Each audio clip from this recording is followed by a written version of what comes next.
What I kind of want to do today is sort of demystify the process of music creation in general.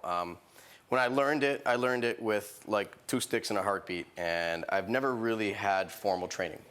I think what I want to do is try and look at the creation of music and say, you know, for most people who are the one-man band, composers, they're trying to be almost like a schizophrenic orchestra, like a one-man band schizophrenic orchestra where you have to wear different hats. You have to be the bassist, you have to be the drummer, you have to be the pianist. And each one of these people attack their craft with a different approach. So to bring this back to the workplace, you've got people who are working on projects that are immensely large, multi-step processes that involve many different teams, smaller groups of different people who all have to come together and somehow understand what the end product is, although it's usually some whack, like intangible thing.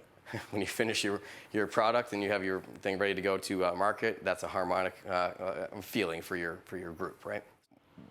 My brain exploded when they made this thing. It's called Push. It's got a bunch of buttons.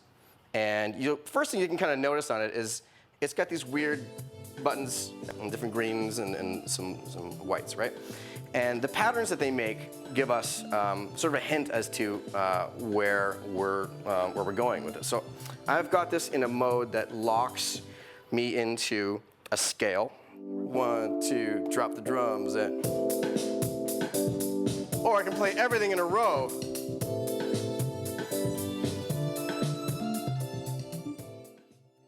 Bringing music to these groups hopefully would foster a little more attention span between the groups. If you can come together and work on something like this and be tricked into having fun, then maybe you'll slip that into how you deal with the people who are on your team in other worlds. So I think that's more of the takeaway than I learned how to make a beat or blow into a harmonica, right? So I guess we'll leave it at that.